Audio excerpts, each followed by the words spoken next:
Second நான் உங்களுமா. So இன்னைக்கு நம்ம பார்க்க போகிறது டிஎன்பிஎஸ்சி எக்ஸாம்ஸில் கேட்ட ஒரு மேக்ஸ் கொஸ்டின் தான் பார்க்க போகிறோம். ஸோ கொஸ்டின் பாருங்க, 5/6 மற்றும் 5/9 கூட்டலில் இருந்து 5/8 கழித்தால் கிடைக்கும் மீதி என்னன்னு கேட்குறாங்க. ஓகேவா? ஸோ என்ன சொல்கிறாங்க, 5/6 5/9 இதை ரெண்டையும் கூட்டுறாங்க.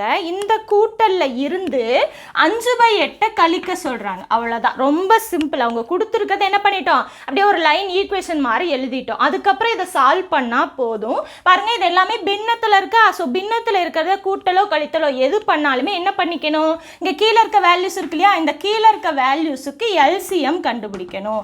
எல்சிஎம் கண்டுபிடிச்சிங்க அப்படின்னா உங்களுக்கு 72ன்னு கிடைக்கும். நீங்கள் வேணால் கண்டுபிடிச்சிட்டு ஆன்சர் கரெக்டாக வருதான்னு சொல்லுங்கள். ஓகேவா? ஸோ இப்போ 72ன்னு வரணும் அப்படின்னா இப்போ என்ன பண்ணணும், இங்கே கீழே இருக்க ஒவ்வொன்றையுமே நம்ம 72ஆக மாற்றணும். அப்போ 6 72ஆக வரணும் அப்படின்னா எதால் பெருக்கணும், 12ஆல் பெருக்கணும். ஓகேவா? ஸோ அப்போ 6 12 72. ஓகேவா? இப்போ 5 இங்கே இருக்கு இல்லையா, இதையும் நம்ம 12ஆல் பெருக்கணும். அப்போ 12 60. 9 72ஆக மாற்றணும்னா 8ஆல் பெருக்கணும். அப்போ இது 72, 8 5 40 மைனஸ் இதை 9ஆல் பெருக்குனா 72, இது 72ஆ, அப்போ இது 45. ஓகேவா?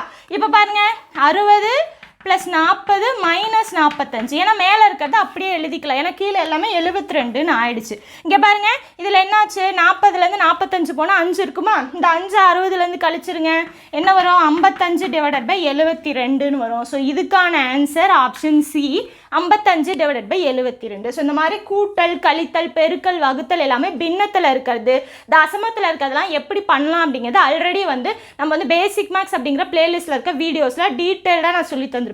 பேசிக் தெரியாதவங்க அந்த வீடியோ பாருங்கள். ஓகேங்களா? ஸோ அது இன்னுமே உங்களுக்கு டீட்டெயில்டு எக்ஸ்ப்ளனேஷன் இருக்கும், தெரிஞ்சுக்கலாம். ஓகேங்களா?